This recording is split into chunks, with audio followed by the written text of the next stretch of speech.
From the Lincoln Journal-Star, this is the Life in the Red podcast with Luke Mullen and Amy Just. Hey folks, welcome back to the Lincoln Journal-Star's Life in the Red podcast. Luke Mullen and Amy Just back with you for another week, and now into October. Can't lie and say that we've really gotten the fall weather yet, but I've seen the pumpkin spice. It's out there, the fall vibes. Some Halloween decorations going up. We're in October, people. I put my Halloween decorations up. I was wearing shorts when I did it. It was very strange, and it's going to be hot again this weekend. Looks like high of 87 as of right now.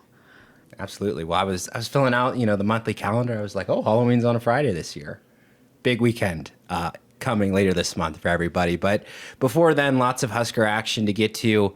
We will, of course, talk about Nebraska football, how they spent a week improving here in Lincoln after that loss to Michigan. But briefly, around Husker sports, Husker soccer now a couple weeks into Big Ten play, not quite been as fruitful as they would have hoped. 3 ties and 2 defeats so far on the board. Husker soccer, they are away at Northwestern on Sunday for their next match. But Husker volleyball, still number 1 nationally, still undefeated, 12-0. Their start to Big Ten play, very strong as you'd expect.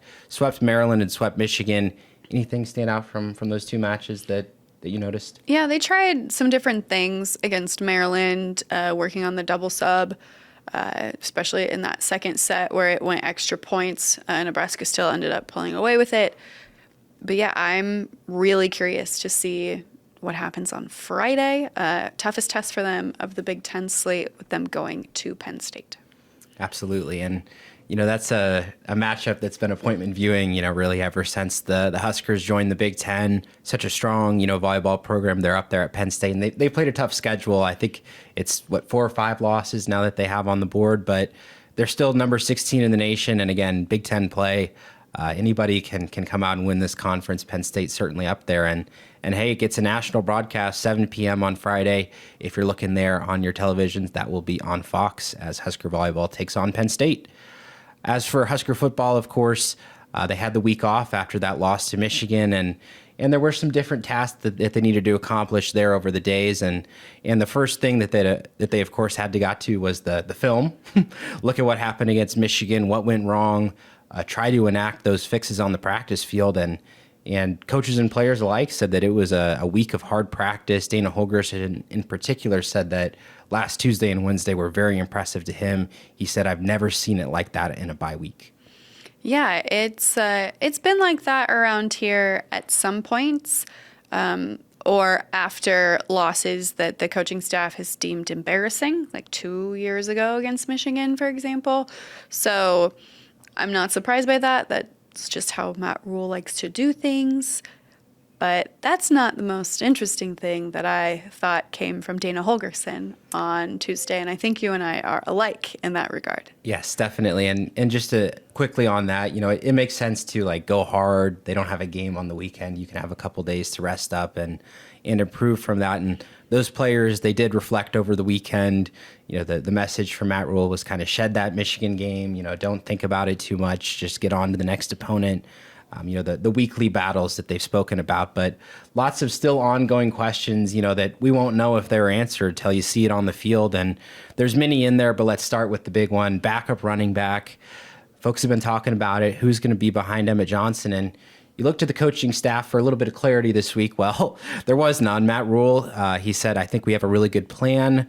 We won't say anything until Saturday. And then Dana Holgorsen, even more intriguing, he said, I think you'll see something that you haven't seen on Saturday. I know Coach Rule alluded to that, but that's what I'm going to go with. What the heck does that mean? It could mean a lot of different things. It could innocently mean we'll actually have a plan for a number 2 running back. Or it could cryptically mean it could be somebody entirely different. It could be someone else that's not those 3. I have no idea what he meant by that. I don't know if anybody outside the building knows what he meant by that, but it is surely intriguing and will make Michigan State a little curious because the element of surprise usually works, at least for a little bit, right? So maybe it's innocent and we'll actually have a plan for a number 2 running back, which they have not had in any of the games against competitive teams. Or maybe it's somebody entirely different. And I don't know. Yeah, I mean, they have a lot of offensive athletes. They have guys that they could hand the ball to, but what I would wonder is like why was this not apparent, 4 weeks ago, 8 weeks ago, if you had a guy that you thought could maybe help at running back, is it just panic and now that they had tried somebody out there? That would be very odd to me. I think the most likely scenario is it's just gamesmanship. They kind of did the same thing about the offensive tackle position and Rule, saying, hey, you'll see on Saturday, which is, that's a very like standard coach speak. To me, Holgerson, he's kind of wily. He kind of likes to push things a little bit. I feel like he was just throwing something out there and just like, hey, we'll just have people worrying and wondering what the heck are they going to do at backup running back. But then again, we don't know what's going on behind the scenes in that practice. They might have handed the ball off to somebody and really liked the way it looked. Anything is possible, I think, at this stage. And I think that they will look anywhere and everywhere inside that room, outside that room to try to figure it out. Definitely. I would throw Quentin Ives out there just as a potential solution. Haven't seen him outside of those two big non-conference blowouts, and they didn't trust him last week against Michigan. We'll see if he gets going against Michigan State. But some of these other ongoing questions for this Husker football team, the balance of the offense, that's something that they've talked about. I thought it was interesting from Dana Holgerson. He said, yes, he wants more from the run game, but he's just going to call the plays that work, and Nebraska's pass offense has been very good. The run defense, again, talking about leverage, tackling, taking the right angles to the ball, tackling as a unit, very similar things that they've been talking about. And it's interesting, too. We'll get to the full scout on Michigan State here in a moment, but it's kind of a good matchup to test them because a lot of these weaknesses, like that stuff that Michigan State is very good at. It is. Honestly, but it goes back to the fundamentals, the very pure building blocks of the sport that the defense is having issues with. And, how every rep is important. And you just wonder, like, what else can be done there? It's getting people in the right spots. And I think they worked on that. They talked about working on it, but we'll see on Saturday. Absolutely. And another topic here as Nebraska exits this first bye week of their season, feels like a good time to just talk about the Big Ten as a whole, how things have played out so far. And I've made a nice little handy dandy tier list for us here. I won't lie, it's pretty much copied from my Big Ten Power Rankings, journalstar.com, online every week. Great plug nice there, little bud. plug, yep, if you want to check that out. But in terms of these tiers that I have, of course, there's the elites, national playoff contenders, Ohio State, Oregon, Indiana, certainly in there, Penn State as well. Then as we get towards the middle of the conference, I have the upper tier as Illinois, Michigan, and USC. And then the better than mid tier, yes, I came up with these names myself, Maryland, Iowa, Minnesota, Washington, and Michigan State. I've omitted Nebraska from these tiers because I think you could make an argument that they're there with Illinois, Michigan, and USC, or they're there with those teams that there are a lot of question marks about. Or, since you're not bound by anything other than your own rules, in between the two. Make their own tier? Yep. Yeah. All right. We'll make a special exception for them. I just think that, obviously the way that the Michigan game played out, the obvious physicality difference, that's something that you got to raise your eyes about and saying, are they really on the same level as that team? But you look at some of the other teams that are there in the category below, and you've got Iowa, you've got Minnesota, you've got Washington. These are teams that have been very inconsistent. At the very least, Nebraska has been consistent in what they've done well and what they've struggled at. So it's a little bit hard, I think, to place them in the conference where they're at so far. Which is why I suggest putting them in their own tier in between the two. Well, that's excellent. We'll go with that because lower on the tier list, just to round that out, we got the It's Getting Rough tier, Wisconsin, Rutgers, Northwestern, and Purdue. And then a team in a tier of its own, the bad tier, UCLA. What a mess. Yikes. And I don't think it's going to get much better. Yeah, winless, not a lot of easy games on that schedule, not a lot of people going to the games.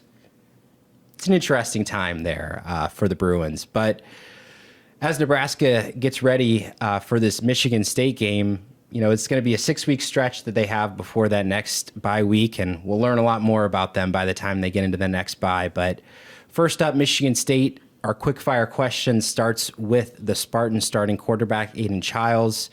He's a similar rushing threat to two of the previous quarterbacks Nebraska's played, Cincinnati's Brendan Sorsby and Michigan's Bryce Underwood. Obviously, we haven't seen the way that Childs is going to stack up against this Husker defense, but from what you've seen from those two and Childs so far, who do you think is the hardest threat, and where does he stack up amongst those three QBs? Yeah, I think there was still an element of the unknown a little bit with Underwood, right? He hadn't played a ton of games. He's a true freshman. Sorsby, again, that was a game one situation. I think it'll be kind of similar to both in that there may not be a ton of designed runs for him per se. There might be a few, right? Underwood had a couple in that game against Central Michigan. But I think the scrambles are going to be what's deadly. Yeah, I would have to, if I was going to rank the three, I think I would put Childs at the top just for the reason he's the most balanced, I think, of the three. And don't get me wrong, Bryce Underwood's arm talent, like he had some serious talent, but they didn't trust him to throw the ball. They didn't really need him to. Michigan, and then, of course, we saw the way Cincinnati played out with Sorsby scrambling at will. I just think the combination of Childs being able to sit in the pocket and, throw to the outside of the numbers and still, scramble if he needs to, if the play's breaking down, run a quarterback draw, run the read option. I just think that they have so much variety in the offense. That's going to be tough for Nebraska. So, yeah, I would put Childs up there at the top. And talking about quarterbacks on the other side, for Nebraska, Dylan Raiola pressured heavily against Michigan. Does he get more time in the pocket this week? Yeah, I think so, but I think that's more of a compliment to Michigan rather than Michigan State. I agree. Yeah, the caliber of pass rush that Michigan had.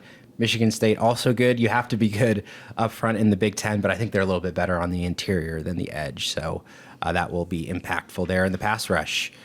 And another question for us, our Husker hot topic for the week, mentioned Nebraska looking about its balance. Well, they've been pass heavy, both sides of the ball. They've been passing it super efficiently on offense. They've been the top pass defense in the country nationally there on defense as well.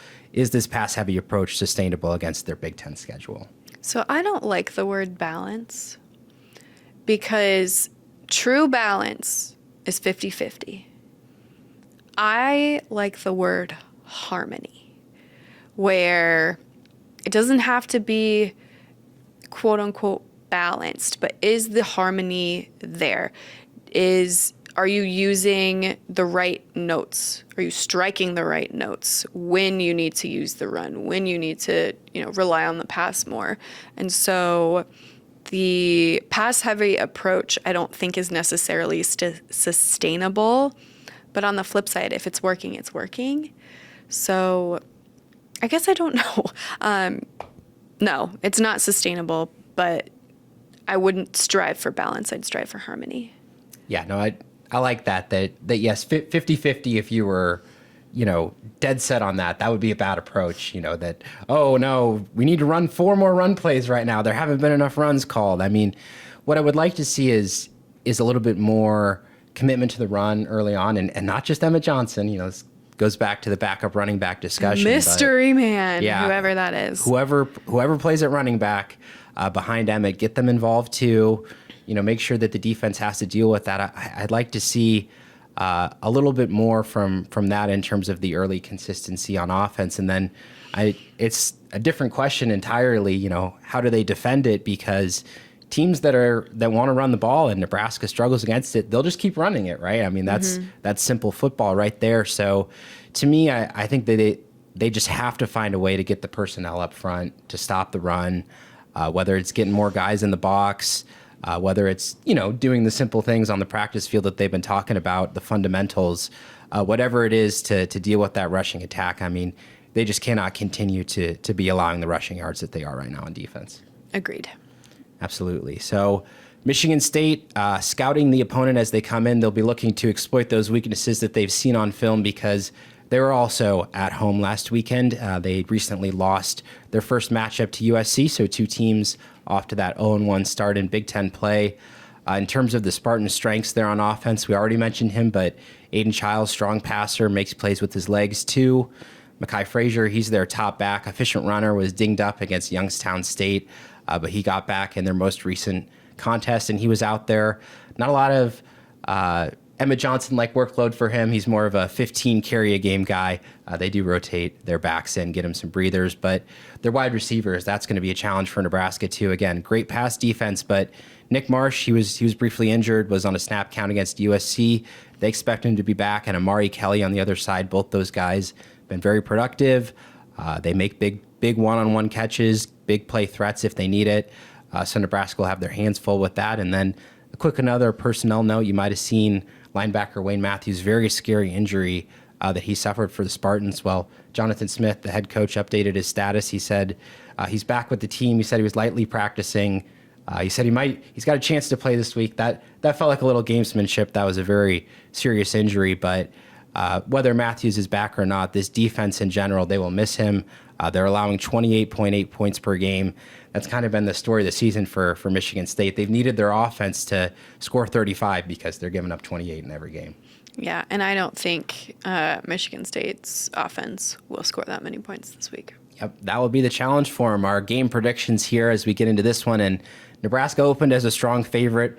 It's still that way. The line continuing to shift in its favor, now 11.5-point favorites as we record this on Wednesday. I think it'll be certainly a case of Nebraska's passing offense, I think, being able to carve up Michigan State when they need to. I'm going to go 31-21 Nebraska. I think the Husker offense gets it done. Yeah, and my score is similar. I have Nebraska 35, Michigan State 21. And the concern for Nebraska then as well, if Aiden Childs gets going and this game gets to be a shootout, Michigan State, they would like that too. But again, you think the offensive firepower that Nebraska has, they've showed up, and certainly they have the ability to put up the points this weekend. And 3 p.m. kickoff this week as the Spartans come to town. Of course, we will have all the coverage for you at journalstar.com. But that'll do it for today's episode of the Life in the Red podcast. We'll see you again next week. Thank you for listening to this week's Life in the Red podcast. Our theme music is composed by Sasha Indy. The stories continue on journalstar.com.